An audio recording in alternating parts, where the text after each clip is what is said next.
Senator Hawley. Thank you very much, Mr. Chairman. Congratulations to all of the nominees. Thank you for being here. Mr. Cairncross, let me just start with you, if I could. One of the most pressing, but I think also one of the most overlooked vulnerabilities when it comes to our national cybersecurity posture is the crisis facing our rural hospitals. And I say this as somebody in a state where 40% of the hospitals in Missouri are rural hospitals. Many of these hospitals have no full-time cybersecurity personnel. They can't afford it. They don't have the personnel for it. They don't have the budget for it. And that makes them easy targets for cyber criminals, for ransomware gangs, and even sometimes for nation-state actors.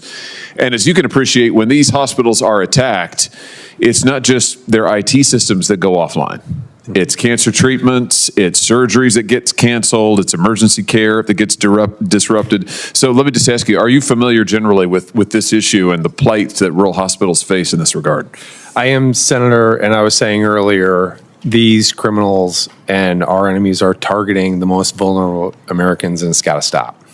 Let me ask you, how would you use your position to help shore up the cyber defenses of rural hospitals and the broader healthcare sector's vulnerability in critical infrastructure when it comes to this issue? Sure. The first thing is getting my feet on the ground, working with you, working with all your offices in your states to ensure that I'm hearing and understand what those needs are. And then I'm using, if I'm confirmed, the position as the lead coordinator for the U.S. government's cyber policy to make sure that they have the defenses that they need. What I'm about to show you should terrify every American. Senator Josh Hawley just revealed that foreign hackers have unlimited access to your phone calls, your text messages, and your voice messages right now. And the government has been keeping this from you. This isn't some distant threat. This is happening today while you're watching this video. Good. Well, let me tell you about something that we've been doing on our end. Last Congress, this committee unanimously advanced my bipartisan bill, the Rural Hospital Cybersecurity Enhancement Act. Ranking Member Peters and I co-sponsored it with many others on this committee. It directed the development of a comprehensive cybersecurity strategy for rural hospitals. It would also have directed instructional materials and resources to be made available to these hospitals because, again, they don't have the budget for consultants. They don't have the budget for people to come in and do this for them. Does that sound like the kind of approach that you would be willing to work with us on? It does, and I look forward to working with you and your team on it. Fantastic. Well, I'll take you up on that. I think it's absolutely vital for my state and for the many, many rural hospitals in my state. Let me shift gears a little bit and talk about foreign hackers in a different context. The threat that's already inside the wire, where state-sponsored cyber actors embedding themselves in our infrastructure systems. We have been told we already have in our telecom system. This is the SALT TYPHOON issue. We already have hackers who are embedded. In your assessment, how vulnerable are our critical systems to these kind of state-sponsored infiltration campaigns? Well, Senator, what I was saying is these attacks are scaling up and they're becoming more sophisticated. And so what really is key, since so much of cyber defense falls on the private sector in our country, is a great relationship between the United States government and the private sector. And that involves going to them and listening and figuring out what is the barrier to a smooth and efficient and effective defense.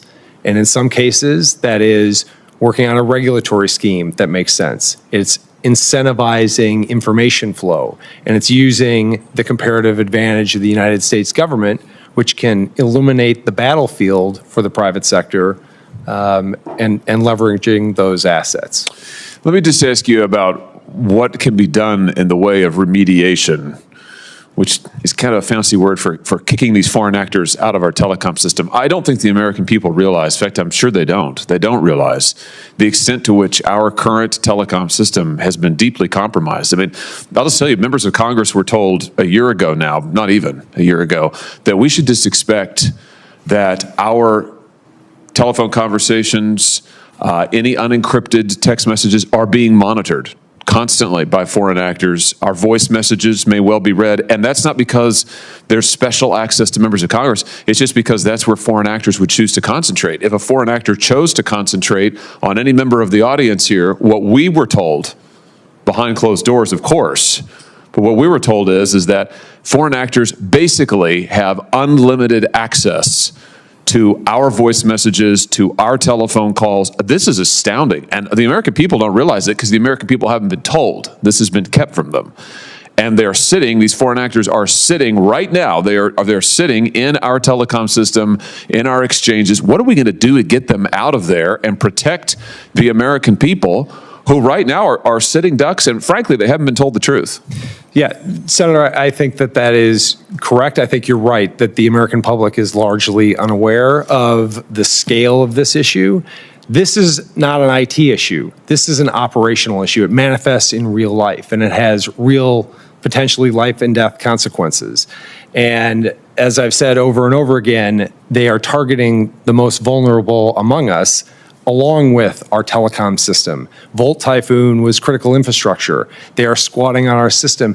It is imposing, as I've said, a strategic dilemma on us, and that behavior needs to change. And in order to do that, I believe we should begin to impose strategic dilemmas on our adversaries in this domain. Well, that would certainly be a good start. Thank you, Mr. Chairman. If this doesn't wake you up to what's really happening in Washington, I don't know what will. This is exactly why I break down these critical hearings that the mainstream media ignores.